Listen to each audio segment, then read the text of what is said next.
So here's a little lesson about mental illness, because I always hear people use different mental illnesses to sort of describe me, and most of the time people have no idea that they interuse those phrases like they're the same. They're not. The difference between a psychopath and someone who is psychotic, psychosis, someone who is having a psychosis episode, and neurosis, someone who is neurotic. I want to sort of describe how they're each different mental traits. Well, they can overlap, but in general they're under different categories of quote-unquote mental illnesses. First of all, someone who is a sociopath, which a lot of people are like, Frank, you're a sociopath. People always call this guy and that guy, and they're a little crazy, they call them sociopath. But sociopath are actually people who have no empathy. They're serial killers mostly, right? People who can't put their minds in other people's minds or feel what other people feel. They probably lack empathy, right? So they're sort of closer to people who are in a way autistic, right? They can feel, right? When other people get hurt, they don't give a shit. They have no feeling at all to feel hurt when other people feel hurt, which is what normal people's brains are wired. Okay, that's sociopath, and I'm not a sociopath because I care about people.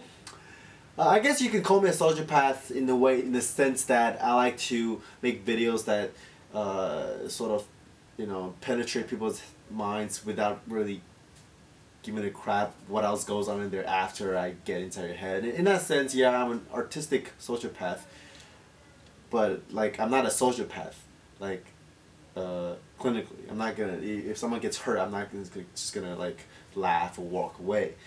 Okay, so psychosis. Okay, the second one. Someone who is psychotic. Okay, someone who undergoes psychosis is someone who loses touch with reality. Someone who suffers from mental illnesses that causes hallucinations like delusions or schizophrenias, right? Or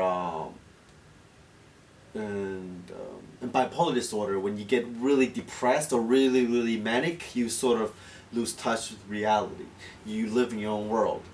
And I guess I'm a little bit like that. Like, I think out of those three, I'm the closest to being psychotic, in the sense that I'm always in my own head, and when I'm really manic, when I'm making a video, like I sort of lose touch with what's going on out there in the world.